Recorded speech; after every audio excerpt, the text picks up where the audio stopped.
I'm going to share two contradicting approaches to hardships. And you tell me which one do you agree with, which one do you think is right. But before that, I'm just going to share a small story to give you some context. I came for a run today, just finished it. Didn't come out for the last 2 days. Broke that rule that you should not miss 2 days in a row. I was sleeping late, waking up late. Last night I decided not anymore. From tomorrow, I'm back on the track again. All my life, unintentionally, I have seeked sympathy from people. I didn't know this, but I did that. I have played the card of being a victim because I just didn't give my best to the things which were important in school, in college, in other work. Wow, what a beautiful sunrise. Oh, wow, man. In the defense of that teenage boy, he just wanted others to understand his situation. It was too painful to come out of that comfort zone, and he didn't know doing things out of his comfort zone is just going to elevate his life. He didn't know that, but now I know that, and it's still difficult to get out of those patterns, but I'm trying it. Okay. So that was the story. Now here are the contradicting opinions. First, whenever you are going through a hard time, whenever you are going through a difficult phase, you are not the only one who is going through it.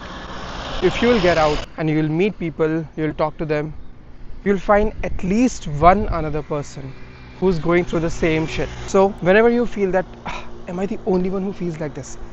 Am I the only one who's going through this? Just remember that you are not alone. Now again, it's irrelevant if you are alone or not, because this is your truth, and if you are going through something, you are going through something, and then you have to get out of it.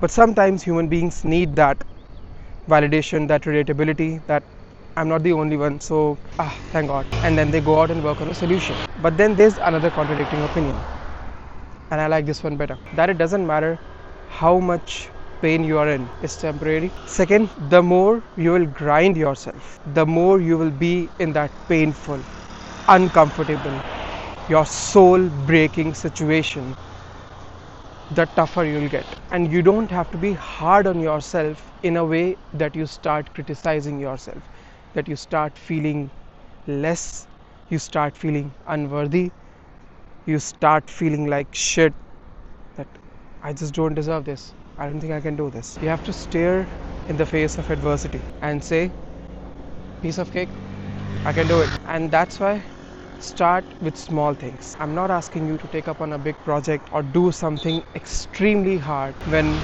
even the little things are difficult for you. For example, if you don't run at all, don't attempt running a marathon. If you don't work out, don't start lifting with 100 kgs. Start small, but keep pushing your boundaries. And when you think that you have hit a limit, go a step further more. 2 steps, 5 steps, 10 steps. Just challenge yourself. Like the moment when you feel that I'm done, this is too much, you can still go beyond that. That's all. That's all. And here's why I like the second approach.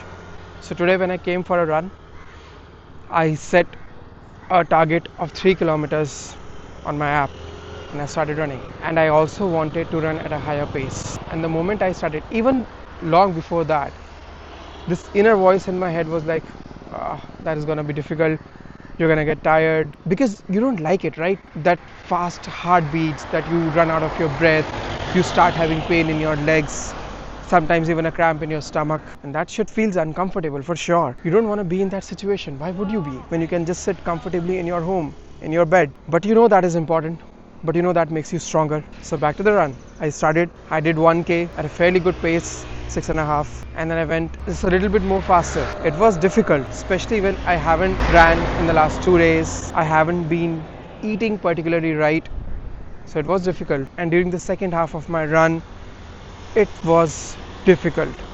With every step, I was going out of breath, I was getting tired, but I just kept pushing through. And I think listening to this book, Can't Hurt Me by David Goggins, is helping me. And I had this urge to listen to some other book, because I think this book is very hard hitting and it touches that dark side of yours. Maybe the narration, the choice of words, and the storyline itself is just really difficult. So I had this urge to listen to some other book, but I reflected on it, that why? I know this book is important, I know this book is extremely good, and it is helping me to level up in my life. So what if it is shedding light on my dark areas? So what? It's okay. It's important. So I listened to that book and I ran the last 1k. But when I was about to finish it, I was just waiting for that reminder from the app that, oh, you're done. But then I remembered I had set the target of 3K. So it's not going to say congratulations, you have completed your run. It's just going to give me a reminder on the timing and my pace. And then I stopped. I finished my run at 2K. I could have stopped a lot earlier.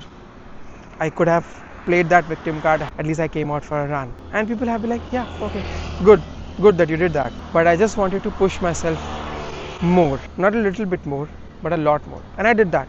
For me, this was big. For me, this was important. I went way beyond my limits and I'm happy about it. And I'm gonna do the same thing again tomorrow and the day after and the day after. Because there's no other way. It is difficult, I'm telling you.